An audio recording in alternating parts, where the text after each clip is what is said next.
സ്റ്റുഡൻസിന് വേണ്ടിയിട്ട് നമ്മളൊരു IEDC central IEDC event schedule ചെയ്തിട്ടുണ്ട് അടുത്ത മാസം. It's A largest submit in Kerala. Approximately 20,000 students are attending it. NIT program നടക്കുന്നത്. I think the registration is already open. You can apply directly and you can, if you are interested, you can go there and attend the meeting. So full day workshop trainings. നിങ്ങൾക്ക് അതിനെക്കുറിച്ച് startup ചെയ്യാൻ കുറച്ച് different ആയിട്ടുള്ള സ്റ്റാർട്ടപ്പുകളുടെ പ്രോജക്റ്റുകളെ കുറിച്ച് basic idea ഉണ്ടാവും.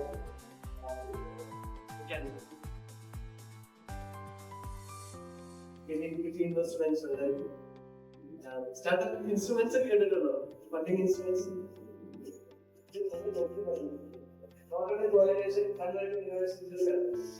Prototype എന്താണെന്ന് അറിയോ? എത്ര ടൈപ്പ് പ്രോട്ടോടൈപ്പ് ഉണ്ട്? ഞാൻ പറഞ്ഞ ഐഡിയ, വൺസ് ഐഡിയ നിങ്ങൾ ഉണ്ടാക്കി, ഐഡിയ ആയി, അതായത് നിങ്ങളൊരു പ്രോബ്ലത്തിന് നിങ്ങളൊരു സൊല്യൂഷൻ കണ്ടുപിടിച്ചു. എന്ത് പ്രോബ്ലം ആയിക്കോട്ടെ അതിന് നിങ്ങളൊരു സൊല്യൂഷൻ കണ്ടുപിടിച്ചു. ഓക്കെ, ആ സൊല്യൂഷൻ എത്തുന്ന സ്റ്റേജാണ് ഐഡിയ സ്റ്റേജ്. ഐഡിയ സ്റ്റേജിൽ നിന്ന് നിങ്ങൾക്ക് ഏതൊരു വർക്കിംഗ് പ്രോട്ടോടൈപ്പ് ഉണ്ടാക്കാം, ഒരു ഡിസൈൻ പ്രോട്ടോടൈപ്പ് ഉണ്ടാക്കാം. മനസ്സിലായി? വർക്കിംഗ് പ്രോട്ടോടൈപ്പ് എന്ന് പറഞ്ഞ സാധനം വർക്ക് ചെയ്യണം, ഷേപ്പ് ഒന്നും അങ്ങനെ ആയിരിക്കില്ല. നമ്മൾ ഉദ്ദേശിച്ച ഷേപ്പ് ഒന്നും ആയിരിക്കില്ല. ഫോർ എക്സാമ്പിൾ പറഞ്ഞു കഴിഞ്ഞാൽ നിങ്ങളൊരു സൈക്കിൾ ഉണ്ടാക്കാൻ പോകും. മനസ്സിലായോ? സൈക്കിളിന്റെ കോൺസെപ്റ്റില് ഈ സാധനം രണ്ട് കീഴിൽ കിടന്ന് കറങ്ങണം.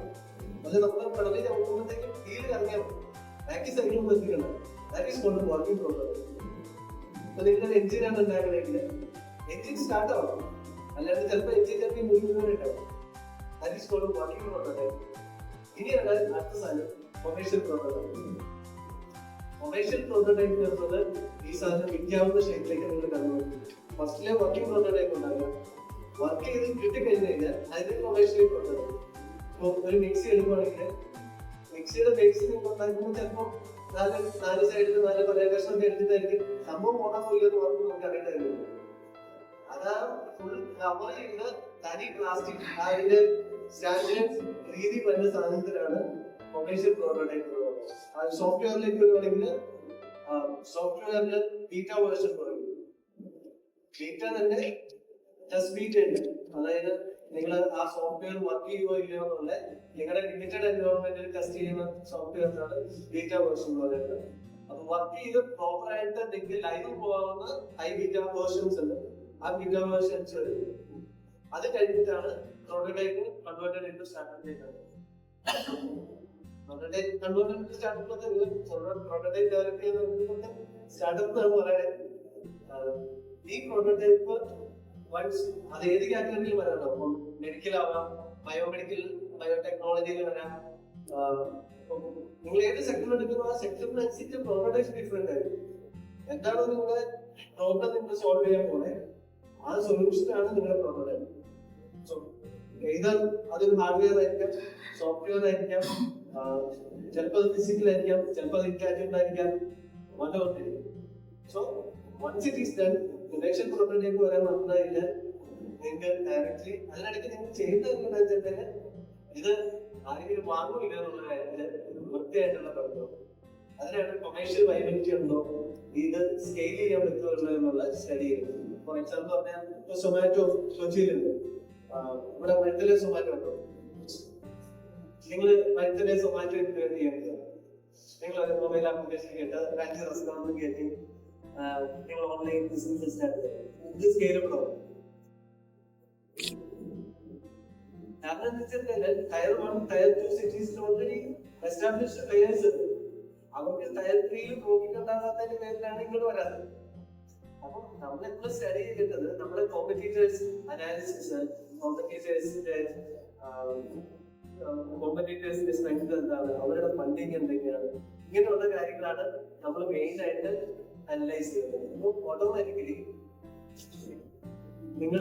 നമ്മൾ പഠിച്ചേക്കണേ ബികോമിൽ പഠിക്കുന്ന തിയറി എപ്പോഴും small scale, medium scale, large scale industries വേണ്ടിയിട്ടുള്ള തിയറീസ് ആണ്. അതിന്റെ അക്കൗണ്ടിങ്സും എല്ലാം അതിന് വേണ്ടിയിട്ടുള്ളതാണ്. അതുമായിട്ട് യാതൊരു ബന്ധമില്ല. മനസ്സിലായോ?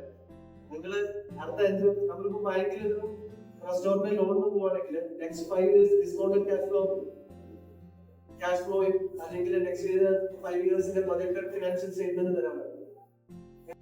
മാർക്കറ്റ് എക്സ്പാൻഡ് ചെയ്യാൻ പറ്റും, ഡിഫറെന്റ് ലെവൽസിലേക്ക് എക്സ്പാൻഡ് ചെയ്യാൻ പറ്റും. ഇങ്ങനെയുള്ള ഏത് പ്രൊജക്ട് വന്നാലും സ്റ്റാർട്ടപ്പ് കാറ്റഗറിയിലാണ്. സോ വൺസ് ഇറ്റ് ഈസ് നിങ്ങൾക്ക് ഒരു ഐഡിയ വന്നു, ഇതാണ് ഞാൻ ഉദ്ദേശിക്കുന്ന സ്റ്റാർട്ടപ്പ്. ഏത് ഹാർഡ്വെയർ ആവാം, സോഫ്റ്റ്വെയർ ആവാം, ബയോടെക്നോളജി ആവാം, അഗ്രികൾച്ചറൽ പ്രോഡക്ട്സ് ആവാം, whatever. ഇതിനെന്നെ ഒരു തരത്തിലാണ് ഏത് സെക്ടറിൽ നിന്ന് ചോദിച്ചാൽ ഞാൻ ആ സെക്ടറിന്റെ എക്സാമ്പിൾ തരാം. അപ്പോൾ ഏത് തരത്തിലുള്ള ഒരു പ്രോഡക്റ്റ് ഉണ്ടായിരുന്നു ഞാൻ ഇവരുടെ പ്രശ്നങ്ങളൊക്കെ സംസാരിച്ചിരുന്നു. IEDC സെന്റേഴ്സ് ഉണ്ട് സ്റ്റാർട്ടപ്പ് മിഷന്റെ എല്ലാ കോളേജുകളിലും. നിങ്ങൾക്കും ഇവിടെ അതിന് കിട്ടി കഴിയുമ്പോഴത്തേക്കും നിങ്ങൾ ആ IEDCയുടെ നോഡൽ ഓഫീസറോട് സംസാരിച്ചാൽ ഞങ്ങൾക്ക് ഇങ്ങനെ ഒരു ഐഡിയ ഇല്ല. ഓട്ടോമാറ്റിക്കലി ഡെവലപ്പ് ചെയ്യാനുള്ള സപ്പോർട്ട്സ് എല്ലാം startup mission up to 2 lakhs നല്ല ഐഡിയ ആണെങ്കിൽ 2 ലക്ഷം രൂപ നിങ്ങൾക്ക് ഗ്രാൻഡ് ആയിട്ട് കിട്ടും ഈ പ്രോഡക്റ്റ് ഡെവലപ്പ് ചെയ്യുന്നത്. സോ IEDC വഴി നിങ്ങൾക്ക് ഗ്രാൻഡിന് അപ്ലൈ ചെയ്യാം. നിങ്ങൾ സ്റ്റുഡന്റ് ആയതുകൊണ്ടാണ്. അല്ലെങ്കിൽ you can register a company, you can directly apply for startup mission for the grant. Here startup mission നിങ്ങൾക്ക് up to 7 lakhs ന്റെ പ്രോഡക്റ്റൈസേഷൻ ഗ്രാൻഡ് ആയിരിക്കും പ്രോഡക്റ്റ് ഡെവലപ്പ് ചെയ്യാൻ വേണ്ടിയിട്ട്.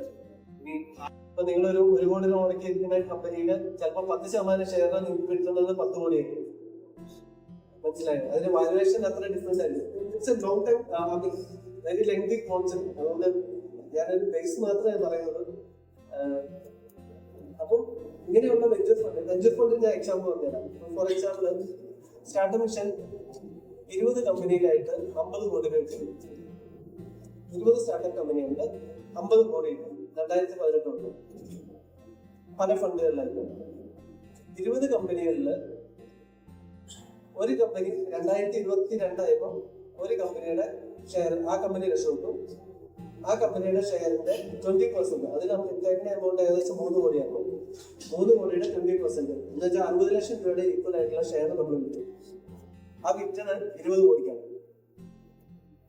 ഇനി അതിൽ കിടക്കണ ബാക്കി 240 ഷെയറിന്റെ വാല്യുവേഷൻ ഏകദേശം 80 കോടിയാണ്. മനസ്സിലായോ? അതായത് നമ്മൾ മൊത്തം 20 കമ്പനിയിലായിട്ട് 50 കോടി 50 കോടിയിൽ 20 ഒരു കമ്പനിയുടെ ഷെയറിന്റെ വാല്യുവേഷൻ ഇപ്പൊ നിലവിൽ 100 കോടി. 100 കോടി നമ്മൾ മുടക്കിയതിന്റെ മൊത്തം മുടക്കിയതിന്റെ ഡബിളായിട്ട്. പക്ഷെ ഒരു കുഴപ്പമുണ്ടായിരുന്നു, ബാക്കി 20 കമ്പനിയില് 12 കമ്പനി ഓൾറെഡി പോകും. നമ്മൾ ഇട്ടടുത്തോളം പൈസ പോകും. ഇനി അടുത്ത 5 കമ്പനി ഹെവി റിട്ടേൺ ഉള്ള കമ്പനിയുണ്ട്. അതായത് 20 എണ്ണത്തില് ഒരു 4 കമ്പനി ഹൈ റിട്ടേൺ ഉള്ള കമ്പനിയാണ്. ഹൈ റിട്ടേൺ എന്ന് പറഞ്ഞാൽ നമ്മൾ ഇട്ടേണ്ടതിന്റെ 10x to 20x ആണ് നമുക്ക് റിട്ടേൺ വരാം. മിനിമം 20x ആണ് വരുന്നത്. നമ്മൾ 1 കോടി ഇട്ട് കഴിഞ്ഞാൽ 20 കോടി ആയിരിക്കും. ഇങ്ങനെയുള്ള ഫണ്ടുകൾ നിങ്ങൾക്ക് എപ്പോൾ അവൈലബിൾ ആയി. നിങ്ങൾ രക്ഷോടോ ഇല്ലയോ എന്നൊന്നും നോക്കാണ്ട് നിങ്ങൾ നല്ല ഐഡിയ ആണെങ്കിൽ നമുക്ക് ഫണ്ട് ചെയ്യുന്ന പ്രോജക്റ്റുകൾക്കാണ് വെഞ്ചർ ക്യാപിറ്റൽ ഫണ്ട്സ് എന്ന് പറയുന്നത്. അപ്പോൾ ഡിഫറെന്റ് ആംഗിൾ വരും. എന്ത് നോക്കുകയാണെങ്കിൽ initially you can get grand ഉണ്ടാവും. ഗ്രാൻഡ് കിട്ടിക്കഴിഞ്ഞാൽ ഇതിന്റെ ഗ്രാൻഡ് നോൺ റീപേബിൾ ആണ്, തിരിച്ചടയ്ക്കേണ്ട, ഈ പ്രോഡക്റ്റ് ഡെവലപ്പ് ചെയ്യാം. അതിനുശേഷം സീഡ് ഫണ്ടുകൾ ഉണ്ടാവും. ഇറ്റ്സ് ലൈക്ക് എ ലോൺ ആയിരിക്കും. ലോൺ ഇൻ ദ സെൻസ് നിങ്ങൾ ഏതൊരാളും നിങ്ങൾക്ക് തിരിച്ചടയ്ക്കും. കമ്പനി രക്ഷപ്പെട്ടാൽ തിരിച്ചടയ്ക്കും. ഇല്ലെങ്കിൽ എഴുതി തള്ളാവുന്ന രീതിയിലുള്ള സീഡ് ഫണ്ടുകളുണ്ട്. അത് കഴിഞ്ഞ് കഴിഞ്ഞിട്ടുണ്ടെങ്കിൽ നിങ്ങൾക്ക് ഡിബഞ്ചേഴ്സ് കൊടുത്തിട്ടോ സ്റ്റാർട്ട് ചെയ്തിട്ടുണ്ട്.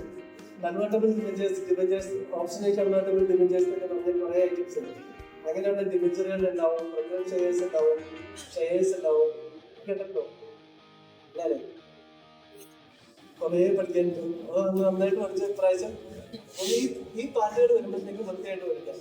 ഒന്ന് ക്യാപിറ്റൽ സ്ട്രക്ചർ പഠിക്കാൻ പറ്റും. ക്യാപിറ്റൽ സ്ട്രക്ചറിൻ്റെ അകത്ത് ഷെയറുകൾ ഉണ്ടാവും. ഷെയർ പറ്റില്ല, എന്താ ഷെയറിനാണെങ്കിൽ പഠിക്കാം. അതിന്റെ ഫേസ് വാല്യൂ ലൈവ് എക്സാമ്പിൾ വെച്ചിട്ട് പഠിക്കാം. ഓക്കെ, അപ്പം എല്ലാവരും നല്ല കിടലിൽ സ്റ്റാർട്ടപ്പ് ഐഡിയകളായിട്ട് വരിക. പിന്നെ ഇരിക്കാൻ പറ്റുന്ന സ്കോപ്പ് നോക്കിയോ? മൊബൈൽ ആപ്ലിക്കേഷൻ നിർത്തിയല്ലോ. ആപ്ലിക്കേഷൻ അല്ല, സോഫ്റ്റ്വെയർ ആണ് ചെയ്യണം. വെബ്സൈറ്റില് വാട്ടറിന്റെ കറക്റ്റ് പെർസെന്റേജ് അറിയാൻ ലാംഗ്വേജ് വെച്ചിട്ട് ഓക്കെ. അല്ല അത് വെച്ചപ്പോ മൊബൈലിൽ വർക്ക് ചെയ്തോ? ആ മൊബൈൽ ആ സൈറ്റ് സൈറ്റ് നമുക്കറിയാം എത്ര പൈസ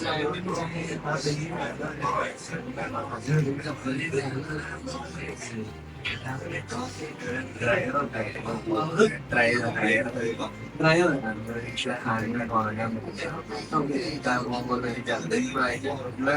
ബാക്കിയുള്ളവർക്ക് യൂസ് ചെയ്യുന്നുണ്ടായിരുന്നു സാധാരണക്കാർക്ക് ചെയ്യാൻ പറ്റില്ല. അതെങ്കിലും വിറ്റ് തുടങ്ങി തുടങ്ങും. ഓക്കെ. പിന്നെ തെർമോകോൾ ഒരു ഫാൻ കണ്ടുപോയി വാങ്ങി. പിന്നെ എനിക്ക് അതിന്റെ കൊമേഴ്ഷ്യൽ മോഡലുണ്ടായിരുന്നു, നെക്സ്റ്റ് വർക്കിംഗ് മോഡലായിരുന്നു. അതിന്റെ സംതിങ് റിലേറ്റഡ് ആയിട്ടുള്ള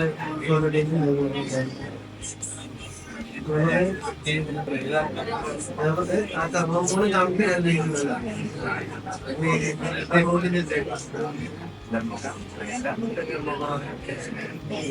വേറെ പോസ്റ്റ്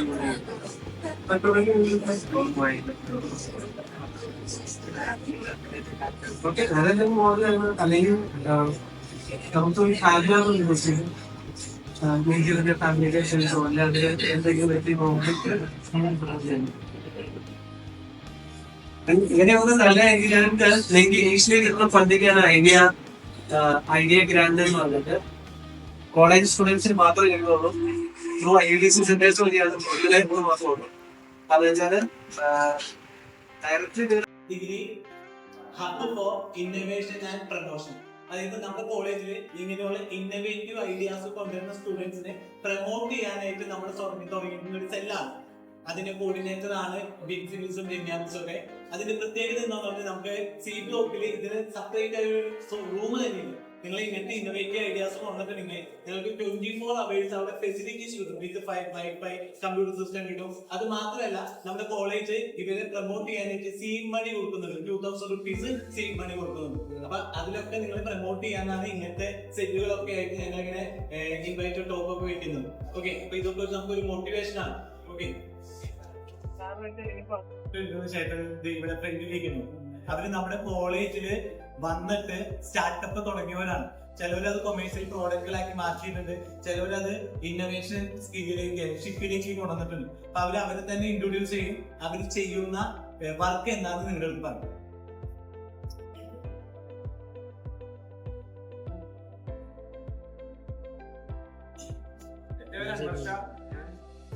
എന്റെ പേര് ആഷി. ഞങ്ങൾ രണ്ടുപേരും ചേർന്നാണ് ഒരു വാട്ടർ ലെവൽ ഇൻഡിക്കേറ്റർ ഉണ്ടാക്കിയത്. അപ്പം അതിന്റെ വർക്കിംഗ് എങ്ങനെയാന്ന് വെച്ച് കഴിഞ്ഞാൽ അതിന് നമുക്ക് ഇപ്പൊ അവൈലബിൾ ആയിട്ടുള്ള നോഡൻ സിയു എന്ന് പറഞ്ഞ ഒരു ചിപ്പോട്ട് യൂസ് ചെയ്താണ് വർക്ക് ചെയ്യുന്നത്. അപ്പം അതിന്റെ സ്പെഷ്യാലിറ്റി എന്താന്ന് വെച്ച് കഴിഞ്ഞാൽ നമുക്ക് ആ സാധനം ടാങ്കിലെ വാട്ടറിന്റെ ലെവല് എത്രയാണ് നമ്മുടെ മൊബൈലിന്റെ ഇപ്പൊ നമ്മള് വെറുതെ വെബ്സൈറ്റ് ആയിട്ടായിട്ടുള്ളൂ, കുറച്ചുകൂടെ അഡ്വാൻസ്ഡ് ആയിട്ട് ഒരു ആപ്ലിക്കേഷൻ ലെവലിൽ ഒരു ആപ്ലിക്കേഷൻ പോലെ സെറ്റപ്പ് ചെയ്യണമെന്ന് ആഗ്രഹമുണ്ട്. ഇത് യൂസിംഗ് എന്ന് വെച്ചാൽ നമ്മളിപ്പം വീട്ടിനകത്ത് ജോലി ചെയ്യാന്ന് വെച്ചത്. അപ്പൊ നമുക്ക് മോട്ടറിൽ ഇപ്പൊ ടാങ്ക് എന്തോരം വെള്ളമായി, ടാങ്ക് നിറഞ്ഞു പോയോന്ന് നമുക്ക് അറിയാൻ പറ്റില്ല. നമ്മുടെ മൊബൈലിൽ നമുക്കറിയാം ടാങ്കിൽ ഇപ്പൊ എത്ര പെർസെന്റേജ് വെള്ളമായി, നിറയാറായോ എന്നൊക്കെ നമുക്ക് ഫോണിൽ കാണാൻ പറ്റും. ഇതാണ് ഇതിന്റെ മെയിൻ തീരുമാനം. അപ്പം നമുക്ക് വാട്ടറിന്റെ കറക്റ്റ് നമ്മൾ വെള്ളം തീർന്ന് നമ്മളിപ്പോ എന്തെങ്കിലും തിരക്കുള്ള ജോലിയുടെ സമയത്ത് നമുക്ക് വാട്ടറിന്റെ എല്ലാവർക്കും വാട്ടറിന്റെ യൂസ് നല്ല അത്യാവശ്യം ഇമ്പോർട്ടന്റ് ആണല്ലോ. അപ്പം നമുക്ക് എന്തെങ്കിലും ഒരു ആവശ്യത്തിന് ഇപ്പം നമുക്ക് മുൻകൂട്ടി അറിയാൻ പറ്റിയില്ല, നമുക്ക് പവർ കട്ട് ഉണ്ടെന്ന് നമുക്ക് അറിയാൻ പറ്റിയില്ല, പവർ കട്ട് പോയി, അന്നേരം നമുക്ക് വാട്ടറിന്റെ ടാങ്കിലെ വെള്ളം തീർന്നു കഴിഞ്ഞു കഴിഞ്ഞാൽ നമുക്ക് ഒന്നും ചെയ്യാൻ പറ്റാത്ത അവസ്ഥയാവും. അപ്പം ഇതിന്റെ യൂസ് എന്ന് പറഞ്ഞു കഴിഞ്ഞാൽ നമുക്ക് കറണ്ട് വാട്ടർ ലെവൽ എന്തുണ്ടെന്ന് അറിയാൻ പറ്റും. എസ്റ്റാബ്ലിഷ് ചെയ്തിട്ട് എല്ലാ വീടുകളിലും ചെയ്യാൻ പറ്റുന്ന രീതിയിൽ ചെയ്യാൻ പറ്റും. തന്നെ ഒരു ഡ്രയറാണ്. നമ്മുടെ വീട്ടുകളില് നമ്മള് പഴമൊക്കെ ഉണക്കി കഴിച്ചിട്ടുണ്ടായിരുന്നു. ചക്കയുടെ തെര ഇങ്ങനെയൊക്കെ ഉണങ്ങാറില്ല. നമ്മൾ വെയിലത്ത് വെച്ച് ഉണങ്ങുന്ന എന്ത് സാധനവും നമുക്ക് തെർമോക്കോളിന്റെ പെട്ടിക്കകത്ത് വെച്ച് ഉണങ്ങാൻ പറ്റും. അപ്പൊ ഞാൻ ഇങ്ങനെ ഒരു ഡ്രയർ ഉണ്ടാക്കി ഇപ്പൊ സെയിൽ ചെയ്യുന്നുണ്ട്. അതിന്റെ അകത്ത് ആകെ ഉള്ളതെന്ന് പറഞ്ഞാൽ നമുക്കൊരു ഫാൻ ഉണ്ട്, അകത്ത് ഹീറ്റ് ഓവർ ഹീറ്റ് വരുമ്പോൾ പുറത്തേക്ക് എക്സോസ്റ്റ് വെച്ച് പോകാൻ വേണ്ടി, പിന്നെ 2 പണ്ടത്തെ കാലത്തെ ഫിലമെന്റ് ബൾബ് ഉള്ള ചൂടിന് വേണ്ടി. അപ്പൊ അത്രേ ഉള്ളൂ, ഒരു സിമ്പിൾ സിസ്റ്റം ആണ്. Now I invite Mr. Matthew John Johnson, head of the Department of Commerce, to deliver vote of thanks. Esteemed guests, teachers and dear students, good morning to all. On this occasion, I would like to express my sincere gratitude to everyone who has made this event possible.